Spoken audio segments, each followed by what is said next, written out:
Hello friends, welcome back to our channel house of law. तो आज हम बात करने जा रहे हैं दो नए टॉपिक्स के बारे में जो कि section 3 of transfer of property act 1882 के हैं। तो आज हम बात करेंगे इंस्ट्रूमेंट और अटेस्टेशन। तो चलिए स्टार्ट करते हैं। तो अगर आप सेक्शन 3 देखें of the transfer of property act 1882 तो उसमें दे रखा है कि इंस्ट्रूमेंट क्या होता है। वैसे अगर हम देखें तो इंस्ट्रूमेंट क्या होता है, एक लीगल डॉक्यूमेंट होता है। ठीक है, कोई भी एक लीगल डॉक्यूमेंट होगा तो वो हमारा इंस्ट्रूमेंट कहलाएगा। अब अगर हम कोई भी प्रॉपर्टी जब ट्रांसफ़र करते हैं किसी रिटन डॉक्यूमेंट के थ्रू, तब हम उसे क्या कहते हैं, इंस्ट्रूमेंट कहते हैं। अगर आप सेक्शन 3 देखें बेयर एक्ट्स में अपने, तो उसमें इंस्ट्रूमेंट डिफ़ाइन करा गया है एक नॉन टेस्टामेंट्री इंस्ट्रूमेंट। तो इसका क्लियरली क्या मतलब है कि इसके अंदर कोई भी टेस्टामेंट्री डॉक्यूमेंट नहीं आते हैं, यानी कि इसके अंदर कोई भी विल जो होती हैं उनको इंक्लूड नहीं करा जाता है। तो अब आप सोच रहे होंगे कि जो विल होता है वो एक लीगल डॉक्यूमेंट क्यों नहीं माना जाता, उसे इंस्ट्रूमेंट में कंसिडर क्यों नहीं करा जाता है। तो अगर आपने मेरी पिछली वीडियोस देखी हैं तो उसमें मैंने आपको बताया था कि जो ट्रांसफ़र ऑफ प्रॉपर्टी है वो दो लिविंग पर्सनस के बीच होती है, लेकिन जो आपकी विल है वो दो लिविंग पर्सनस के बीच तो होती नहीं है।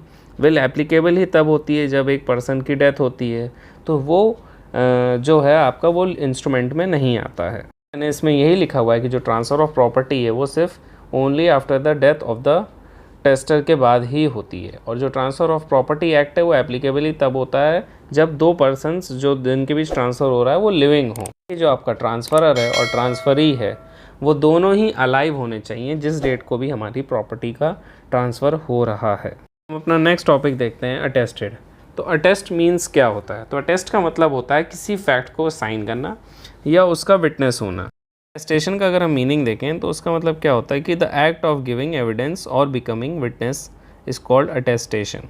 तो अगर आप कोई भी एक्ट हो रहा है और अगर आप उसका एविडेंस दे रहे हैं या उसके लिए विटनेस बन रहे हैं, तो अगर इसका मीनिंग क्या हो गया, आपने उसे अटेस्ट कर दिया है। यहाँ पर अगर हम अटेस्टेशन का मीनिंग देखें तो अगर हम कोई भी प्रॉपर्टी अगर ट्रांसफ़र करते हैं तो इसका मतलब ये होता है कि उसे कुछ जो विटनेस हैं उन्होंने उसको साक्ष्य मानकर ये कहा है, उन्होंने उसे या तो साइन कर लिया है या वो एज अ विटनेस वहाँ पे थे कि ये जो भी ट्रांसफ़र हो रहा है प्रॉपर्टी का ये एकदम सही है, इसमें कोई दिक्कत नहीं है, और हाँ हम इस पे अपनी जो क्या कह रहे हैं रजामंदी दिखा रहे हैं। अब जो भी पार्टी होती है जो डॉक्यूमेंट देखती है कि ये जो डॉक्यूमेंट है ये हमारा एग्जीक्यूट करा गया है, वो क्या हो गया, एक तरीके से विटनेस हो गया जिसने देखा कि हाँ सब ठीक है, सब सही है, कोई दिक्कत नहीं है।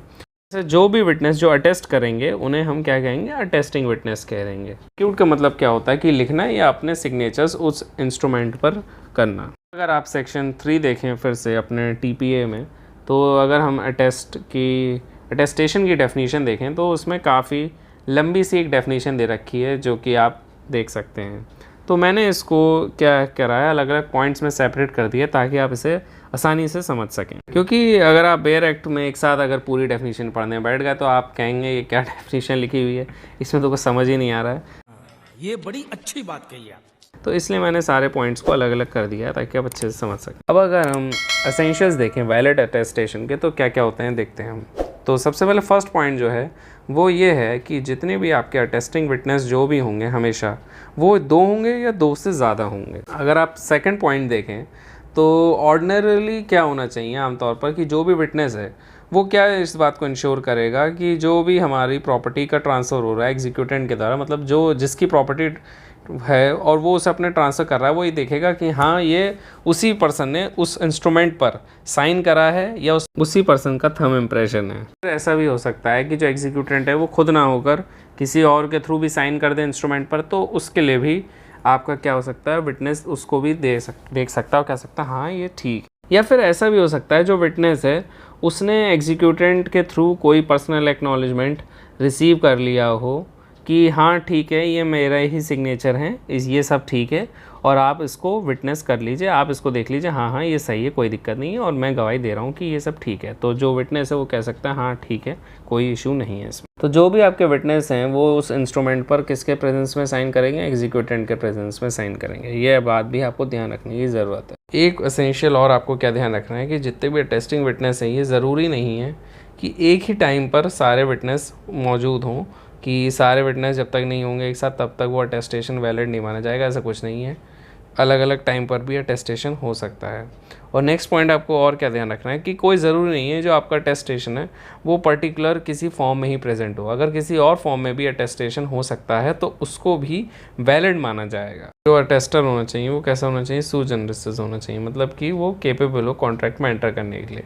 ऐसा नहीं होना चाहिए कि साहब वो माइनर है या वो जो है आपका अनसाउंड माइंड है तो वो पर्सन आपका कैपेबल नहीं हो सकता कॉन्ट्रैक्ट में एंटर होने के लिए। आपने इंडियन कॉन्ट्रैक्ट एक्ट में भी पढ़ा होगा इस। अब उसके बाद अगर नेक्स्ट पॉइंट देखें तो जो एग्जीक्यूटेंट अगर पर्दा नशीन लेडी है तो पर्दा नशीन लेडी के केस अगर आप एक देखें काफ़ी फेमस है, कुंदन लाल वर्सेस रूफ़ी बेगम का केस है। तो मैंने अभी आपको क्या बताया कि जो अटेस्टिंग विटनेसेस हैं वो देखेंगे किसे, एग्जीक्यूटेंट को, और तभी अपने साइन करेंगे। लेकिन मान लीजिए अगर कोई पर्दा नशीन लेडी है, पर्दा नशीन लेडी अगर आप नहीं पता है तो मतलब कि वो पर्दे के पीछे रहती है वो लेडी, तो अब जो आपके विटनेस हैं उन्होंने तो देखा नहीं उसे, तो अब उसे वो कैसे साइन कर सकते हैं वो किसी ऐसे इंस्ट्रूमेंट पर जो कि साहब हमने तो देखा था कि इन्होंने प्रॉपर्टी ट्रांसफ़र करी, अभी मैंने आपको बताया था। तो पर्दा नशीन लेडी के केस में तो वो देख ही नहीं पाएंगे उसे।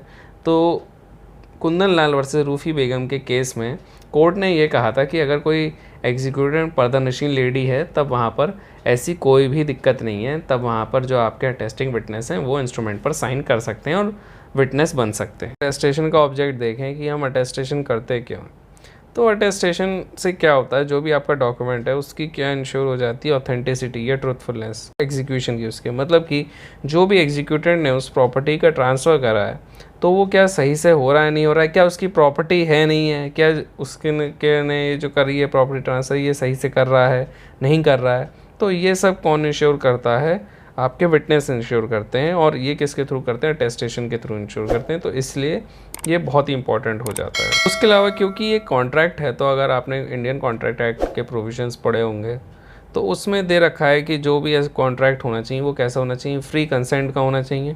उसमें किसी भी तरीके का फ्रॉड, फोर्स या अनड्यू इन्फ्लुएंस यूज़ नहीं होना चाहिए। हमने इंडियन कॉन्ट्रैक्ट एक्ट के सेक्शन 13, 14, 15, 16, 17, 18, 20, 21, 22 में पढ़ा था कि अगर ये सब सेक्शंस एप्लीकेबल हो गए तो वो एक कॉन्ट्रैक्ट कैसा हो जाएगा, वॉइड कॉन्ट्रैक्ट हो जाएगा। तो ऐसा कॉन्ट्रैक्ट क्या होगा, आपका एप्लीकेबल नहीं होगा। तो मुझे उम्मीद है कि आपको इंस्ट्रूमेंट और अटेस्टेशन अच्छे से समझ आ गया होगा।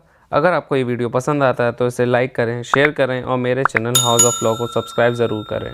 तो मिलते हैं आपसे नेक्स्ट वीडियो में। Good bye.